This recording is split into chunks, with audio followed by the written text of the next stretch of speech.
നമുക്ക് ഏത് രീതിയിലുള്ള പ്രശ്നങ്ങളാണ് ഉള്ളത്, ഏതൊക്കെ രീതിയിലുള്ള പ്രശ്നങ്ങൾ വരാൻ സാധ്യതയുണ്ട്, ഏതൊക്കെ രീതിയിലാണ് നമ്മൾ ശ്രദ്ധിക്കേണ്ടതെല്ലാം നമ്മുടെ കാല് തന്നെ ശ്രദ്ധിച്ചാൽ മനസ്സിലാവും. നമ്മളത് നോക്കണം, ഏതൊക്കെ കാര്യങ്ങൾ കൊണ്ടാണ് നമുക്കിത് ഉണ്ടാകുന്നത്, എന്തുകൊണ്ടാണ് യാത്ര ചെയ്യുന്ന സമയത്ത് കാലിൽ നീര് വെക്കുന്നത്.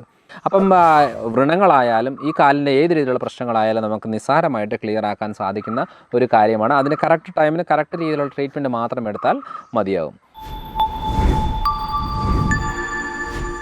Hello everyone, I am doctor Manoj Johnson. Lifestyle മെഡിസിനിലേക്ക് സ്വാഗതം. ഇന്ന് നമ്മൾ ഡിസ്കസ് ചെയ്യാൻ പോകുന്നത്, നമ്മൾ സാധാരണ നമുക്ക് പ്രത്യേകിച്ചൊരു പ്രശ്നമൊന്നുമില്ല എന്ന് പറഞ്ഞാലും നമ്മുടെ കാലുകൾ കണ്ടാൽ നമുക്ക് ക്ലിയറായിട്ട് മനസ്സിലാകും നമുക്ക് ഏത് രീതിയിലുള്ള പ്രശ്നങ്ങളാണ് ഉള്ളത്, ഏതൊക്കെ രീതിയിലുള്ള പ്രശ്നങ്ങൾ വരാൻ സാധ്യതയുണ്ട്, ഏതൊക്കെ രീതിയിലാണ് നമ്മൾ ശ്രദ്ധിക്കേണ്ടതെല്ലാം നമ്മുടെ കാല് തന്നെ ശ്രദ്ധിച്ചാൽ മനസ്സിലാവും. അപ്പോൾ ആദ്യം ഈ വീഡിയോ കാണുന്നവർ ശ്രദ്ധിക്കുക. ആദ്യം നമ്മുടെ കാലിൽ ഉണ്ടാകുന്ന കളർ മാറ്റം, നമുക്ക് ഏതെങ്കിലും രീതിയിലുള്ള കളർ മാറ്റം ഉണ്ടോ എന്നുള്ളത് നോക്കണം. കളർ മാറ്റം എന്ന് ഉദ്ദേശിക്കുന്നത് പല രീതിയിലുള്ള കളർ മാറ്റങ്ങളുണ്ടാകും. ആദ്യം ഒരു നല്ല രീതിയിൽ എന്താ പറയുക, വയലറ്റ് കളർ, ഒരു റോസ് കളറിലേക്ക് കാല് മാറുന്ന രീതിയിലുള്ള കളർ ചേഞ്ചസ് ഉണ്ടോ എന്നാണ് നമ്മൾ നോക്കേണ്ടത്. അതായത് നമ്മുടെ മുട്ടിൻ്റെ താഴോട്ട് ഉള്ള ഭാഗങ്ങൾ, പ്രത്യേകിച്ച് ഈ ആങ്കിൾ ജോയിൻറ്റിൻ്റെ മുകളിലോട്ടും മുട്ടിൻ്റെ താഴോട്ടും പാദങ്ങളിലേക്കുള്ളതാണ് നമ്മൾ ആദ്യം നോക്കേണ്ടത്. അപ്പോൾ റോസ് കളറിലേക്ക് മാറുന്നുണ്ടോ, അതേപോലെ തന്നെ അത് ബ്രൗൺ കളറിലേക്കോ അല്ലെന്നുണ്ടെങ്കിൽ റെഡ് കളറിലേക്കോ ബ്ലാക്ക് കളറിലേക്കോ കളർ മാറ്റമുണ്ടോ എന്നാണ് നമ്മൾ ആദ്യം നോക്കേണ്ടത്. കാരണം 3-4 കാരണങ്ങളിൽ ആ ഒരു പ്രശ്നങ്ങളുണ്ടാകും. അതിൽ ഒന്നാമത്തെ കാര്യം എന്ന് പറയുന്നത് ഇൻറ്റേർണൽ ബ്ലീഡിങ്, അതായത് നമ്മുടെ കാലിൻ്റെ വെരിക്കോസ് പ്രശ്നങ്ങളാണത്.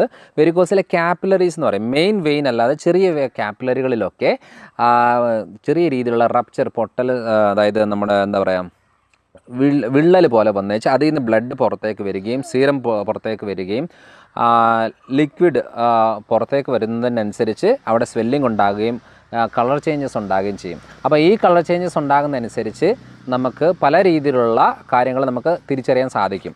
അതായത് ആദ്യം നമ്മുടെ കാല് നല്ല ഷൈനിങ് ആയിട്ടുള്ള സ്കിന്ന് വരുന്നതും, അതേപോലെ തന്നെ അത് റോസ് കളറിലേക്ക് വയലറ്റ് കളറിലേക്ക് മാറുകയും പിന്നെ അത് ബ്രൗൺ കളറിലേക്ക് മാറുകയും പിന്നെ അത് ബ്ലാക്ക് കളറിലേക്ക് മാറുകയും ചെയ്യും. ഇത് ആയി കഴിയുമ്പോഴാണ് നമുക്ക് സ്വെല്ലിംഗ് റിലേറ്റഡ് ആയിട്ടുള്ള നീര് വെക്കുന്ന കാര്യങ്ങളും അതേപോലെ ഇച്ചിങ്, ചൊറിച്ചിലെന്ന് പറയില്ലേ, ഇച്ചിങ് രീതിയിലുള്ള കാര്യങ്ങൾ ഉണ്ടാകും. അപ്പോൾ അത് കഴിഞ്ഞിട്ടാണ് ചിലപ്പോൾ അത് ബ്ലീഡിങ് ആകുകയും പുറത്തേക്ക് പോവുകയും ചെയ്യും. ഇതാണ് മെയിനായിട്ട് നമ്മൾ ഈ കളർ മാറ്റത്തിൽ ശ്രദ്ധിക്കേണ്ട കാര്യം. പിന്നെ ഭൂരിഭാഗം ആളുകളിലുള്ള പ്രശ്നം എന്ന് പറയുന്നത് ഫംഗൽ നെയിൽസ് ആണ്. അതായത് കാലിൻ്റെ വിരലുകളുടെ, അതായത് കൈയുടെ നമ്മൾ കാണുന്നതിനെക്കാട്ടിലും കൂടുതലായിട്ട് വിസിബിൾ ആകുന്ന കാര്യങ്ങൾ, വളരെ ചെറിയ കാര്യങ്ങൾ തന്നെ നമുക്ക് ക്ലിയറായിട്ട് കാലിൽ മനസ്സിലാകും. അതുകൊണ്ടാണ് കാലിൻ്റെ പ്രശ്നങ്ങൾ ഏറ്റവും കൂടുതൽ പറയുന്നത്. കാരണം ഏറ്റവും കൂടുതൽ ഞാൻ ചികിത്സിക്കുന്ന കാലിൻ്റെ പ്രശ്നങ്ങളായതുകൊണ്ടാണ്. അപ്പോൾ അവിടെ ഫംഗൽ നെയിൽസ് ഉണ്ടാകും. ഫംഗൽ നെയിൽസ് എന്ന് പറയുന്നത് ഒന്ന് നമ്മൾ കട്ടിയായിട്ടുള്ള കാലിൻ്റെ നഖങ്ങളായിരിക്കും, പ്രത്യേകിച്ചും നമ്മുടെ ബിഗ് ടോ, തള്ളവിരൽ ആ ഏരിയയിലായിരിക്കും. അല്ലെന്നുണ്ടെങ്കിൽ അവിടെ റിപ്പീറ്റഡ് ആയിട്ട് ഇൻഫെക്ഷൻ വരുന്ന ഒരു കണ്ടീഷനായിരിക്കും.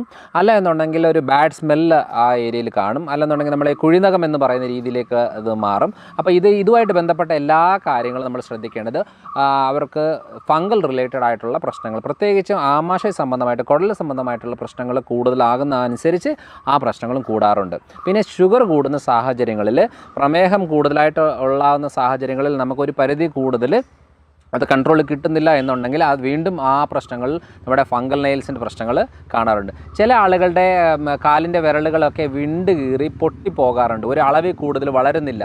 അപ്പോൾ വൈറ്റമിൻ ഡിയും കാൽസ്യം മഗ്നീഷ്യം ഇതിൻ്റെ കോമ്പിനേഷൻ്റെ ഡെഫിഷ്യൻസി ആവാനാണ് കൂടുതൽ സാധ്യതകൾ വരുന്നത്. അപ്പോൾ ഓരോന്നും നമ്മൾ നോക്കുമ്പോൾ തന്നെ നമുക്ക് മനസ്സിലാവും എന്താണ് കാര്യം എന്നുള്ളത്. ചില ആളുകളുടെ കാലെന്ന് വെച്ചാൽ, ഞാൻ ഏറ്റവും കൂടുതൽ വ്രണങ്ങളാണ്, അതായത് കാലിൻ്റെ വ്രണങ്ങൾ ചികിത്സിക്കുന്ന ഒരാളാണ്. അപ്പോൾ വ്രണങ്ങളുടെ ഭാഗത്തിൽ 3-4 ടൈപ്പ് വരാറുണ്ട്. ഒന്ന് ഷുഗർ കൂടിയിട്ട് കാല് പൊട്ടി വ്രണമാകുന്ന ഒരു രീതിയുണ്ട്. അതേപോലെ വെരിക്കോസ് റിലേറ്റഡ്, വെരിക്കോസ് വെയിന് പൊട്ടി അത് അൾസറായി മാറി അത് കരിയാതെ ഒത്തിരി നാളുകൾ നിൽക്കാറുണ്ട്. അതേപോലെ തന്നെ പ്രധാനപ്പെട്ട ഒരു കാര്യമാണ് നിക്കോട്ടിൻ കൊണ്ടുള്ള അൾസർ. നിക്കോട്ടിൻ അൾസർ എന്ന് ഉദ്ദേശിക്കുന്നത് പ്രത്യേകിച്ച് നമ്മുടെ ഈ ചെറിയ വിരലുകൾക്കൊക്കെയാണ് അത് കൂടുതലായിട്ട് സംഭവിക്കുന്നത്. കാരണം എന്താ വെച്ചാൽ ആ ചെറിയ വിരലുകളിലൊക്കെ കാല് കറുത്ത് വരും. കാല് കറുത്ത് വന്നു കഴിഞ്ഞ് അവിടെ ഇങ്ങനെ പൊടിഞ്ഞു പോകുന്ന രീതിയിലേക്ക് വരാറുണ്ട്. അപ്പോൾ അതാണ് നിക്കോട്ടിൻ റിലേറ്റഡ് ആയിട്ടുള്ള കാര്യങ്ങൾ. അപ്പോൾ നമ്മൾ ഓരോന്നും നോക്കണം, എന്ത് കണ്ടീഷൻ കൊണ്ടാണ് എനിക്ക് ഈ പ്രശ്നം എന്നുള്ളത് നമുക്ക് ഈ വീഡിയോ കാണുമ്പോഴേ മനസ്സിലാവും. അപ്പം ഞാൻ ഏറ്റവും കൂടുതൽ ചെയ്യുന്നൊരു കാര്യത്തിൽ അതെങ്ങനെ വലിയ ട്രീറ്റ്മെൻ്റ് ഒന്നുമല്ല, ബ്ലഡ് വെസലൊക്കെ റപ്ചറായി പൊട്ടിപ്പോകുന്ന ഒരു കണ്ടീഷനും അതേപോലെ ബ്ലഡ് വെസൽ രക്തക്കൊഴലുകളിൽ ചുരുങ്ങി പോകുന്ന സാഹചര്യങ്ങളിലാണ് ഈ ഗാംഗ്രീൻ ഉണ്ടാകുന്നതും മുറിവ് കരിയാതെ വരുന്നത്. അപ്പം നമ്മൾ മെഡിസിൻ കൊടുക്കുന്നത് മെയിനായിട്ടും ഈ രക്തക്കൊഴലുകൾ വിള്ളലോ പൊട്ടലോ എന്തെങ്കിലും സംഭവിച്ചിട്ട് അല്ലെങ്കിൽ പൊട്ടിയ രീതിയിലേക്ക് വരുന്നതാണെങ്കിൽ അത് ക്ലിയർ ആകാനുള്ള മെഡിസിൻസാണ്, നമ്മൾ ഹെർബൽ മെഡിസിൻസാണ് മെയിനായിട്ട് അത് കൊടുക്കാറുള്ളത്. കുറച്ച് ഭക്ഷണത്തിൽ നിന്ന് എടുക്കുന്ന എക്സ്ട്രാക്റ്റുകൾ മാത്രം സപ്ലൈ ചെയ്തിട്ടാണ് ചെയ്യാറുള്ളത്. അതേപോലെ തന്നെ രക്തക്കൊഴലുകൾ ചുരുങ്ങി പോകുമ്പോഴാണ് നമുക്ക് ഏറ്റവും കൂടുതൽ പ്രമേഹ സംബന്ധമായിട്ടുള്ള ബുദ്ധിമുട്ടുകൾ. അതായത് ഒത്തിരി ആളുകൾ ശ്രദ്ധിക്കാറുണ്ട്, കാല് ഫുള്ള് പുകച്ചിലാണ്, എപ്പോൾ നോക്കിയാലും പുകച്ചിലാണ്. നമ്മളെ തീയിൽ വെക്കുന്ന രീതിയിലുള്ള പുകച്ചിലുണ്ടാകുക എന്ന് പറയുന്നത് ന്യൂറോളജിക്കൽ പ്രശ്നമാണ്. അതേപോലെ ചില ആളുകളിൽ പറയാറുണ്ട്, ഞാൻ പുറത്ത് പോയിട്ട് വീട്ടിൽ വരുമ്പോഴത്തേന് എൻ്റെ ഒരു ചെരുപ്പ് എവിടെ പോയെന്ന് ഞാൻ അറിഞ്ഞിട്ട് പോലുമില്ല. കാരണം ചെരുപ്പ് തെന്നിപ്പോയാൽ പോലും അറിയാത്തൊരു സാഹചര്യം പല ആളുകൾ. ഇപ്പോൾ വേണമെങ്കിൽ ചെക്ക് ചെയ്താൽ മതി. നമുക്ക് വേറൊരാളോട് പറയുക, നമ്മൾ കണ്ണടച്ച് നിൽക്കുക, എന്നിട്ട് വേറൊരാൾ അവർ ഏതെങ്കിലും ഈ കാലിലെ 5 വിരലുകളിൽ ഏതെങ്കിലും ഒരു വിരലിൽ ഇങ്ങനെ ടച്ച് ചെയ്തിട്ട് ഞാൻ ഏത് വിരലാണ് ടച്ച് ചെയ്തതെന്നൊന്ന് പറയാവോ എന്ന് നമ്മളോട് ചോദിക്കണം. അപ്പോൾ അങ്ങനെ ആകുമ്പോൾ നമ്മളത് കറക്റ്റായിട്ട് ഓക്കെ തള്ളവിരലാണ്, തള്ളവിരലിൻ്റെ സൈഡിലുള്ളതാണ്, അല്ലെങ്കിൽ ചെറുവിരലാണ്, നമ്മൾ കറക്റ്റായിട്ട് പറയാൻ സാധിക്കുകയാണെന്നുണ്ടെങ്കിൽ നമുക്ക് ന്യൂറോളജിക്കൽ പ്രോബ്ലം ഇല്ലെന്നുണ്ടെങ്കിൽ ന്യൂറോപ്പത്തി കണ്ടീഷനാണ്. അതിന് നമ്മൾ പെട്ടെന്ന് ട്രീറ്റ്മെൻറ്റും കാര്യങ്ങളും ചെയ്തില്ലെന്നുണ്ടെങ്കിൽ നമുക്ക് പിന്നെ അവിടെ മുറിവായാലും അറിയത്തില്ല, ആണി കൊണ്ടു കയറിയാലും അറിയത്തില്ല, ചെരുപ്പ് ഊരിപ്പോയാൽ അറിയത്തില്ല, ഒരു കാര്യവും നമുക്ക് മനസ്സിലാകത്തില്ല.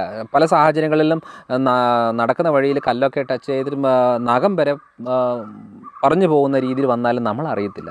അപ്പോൾ അങ്ങനെ വരുമ്പോൾ എന്താണ്, അവിടെ ബാക്ടീരിയ ഗ്രോത്ത് ഉണ്ടാകുകയും നമ്മളെ കാലിലെ വിരലുകളൊക്കെ മുറിച്ച് മാറ്റേണ്ട ഒരു രീതിയിലേക്ക് പോകുന്നത് ഇതുമായിട്ട് ബന്ധപ്പെട്ടാണ്. അപ്പോൾ അത് നമ്മൾ ശ്രദ്ധിക്കേണ്ടത്, കാലിൽ ഫംഗൽ നെയിൽസ് ആയാലും നഖത്തിൻ്റെ പ്രശ്നങ്ങളായാലും പൊട്ടലായാലും മുറിവുകളായാലും ഏതായാലും അത് ഈ ഒരു രീതിയിലാണ് നമ്മൾ നോക്കേണ്ടത്.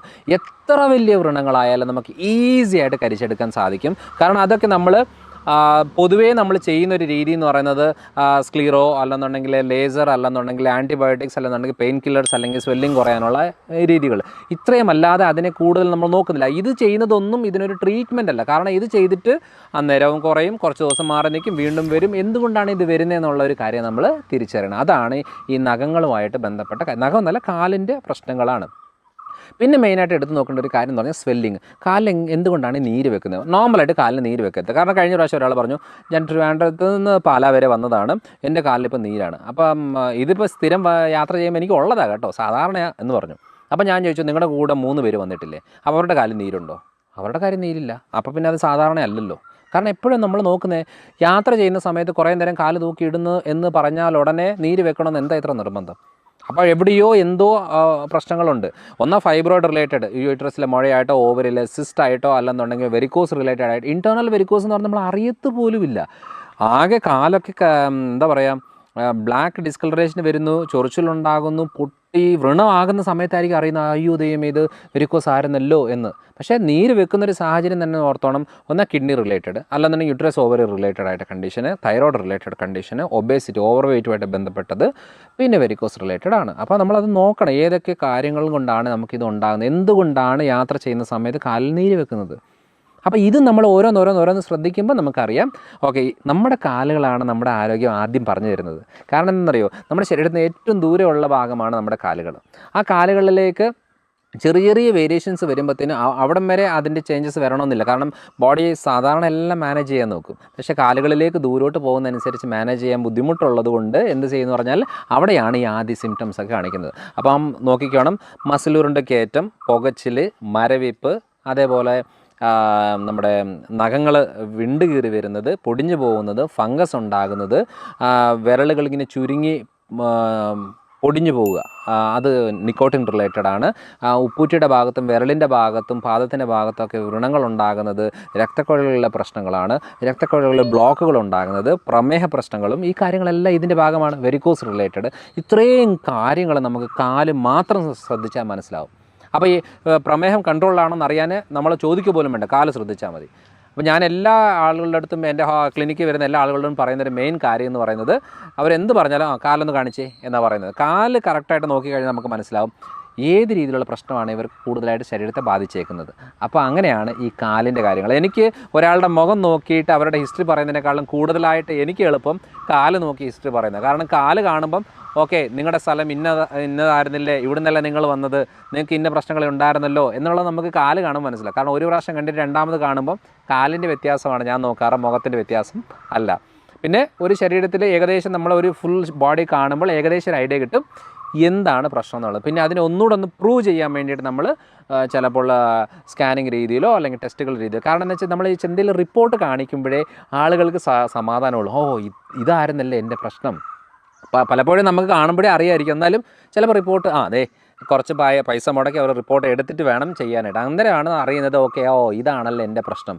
അപ്പോൾ എന്നാ പറയുക, എത്ര കടുംപിടുത്തം പിടിച്ചിരിക്കുന്ന ആഹാര രീതി എനിക്ക് മാറ്റാൻ പറ്റത്തില്ല എന്ന് വിചാരിക്കുന്ന ആൾക്കാരൊക്കെ ഈസി ആയിട്ട് ഈ റിപ്പോർട്ടും കാണുമ്പോഴൊക്കെ ഓക്കെ എൻ്റെ രോഗം എനിക്ക് മനസ്സിലായി എന്ന രീതിയിൽ വന്നിട്ട് അതിന് മാറ്റത്തിനായിട്ട് അവരുടെ പിന്നെ പുറകെ നടന്ന് പറയേണ്ട ആവശ്യമില്ല, അവർ തന്നെ അങ്ങ് ശ്രദ്ധിച്ച് പൊക്കോളും. അപ്പം വ്രണങ്ങളായാലും ഈ കാലിൻ്റെ ഏത് രീതിയിലുള്ള പ്രശ്നങ്ങളായാലും നമുക്ക് നിസ്സാരമായിട്ട് ക്ലിയർ ആക്കാൻ സാധിക്കുന്ന ഒരു കാര്യമാണ്. അതിന് കറക്റ്റ് ടൈമിന് കറക്റ്റ് രീതിയിലുള്ള ട്രീറ്റ്മെൻറ്റ് മാത്രം എടുത്താൽ മതിയാകും. അപ്പോൾ എന്തായാലും അടുത്ത തവണ അടുത്തൊരു വീഡിയോ ആയിട്ട് വരാം.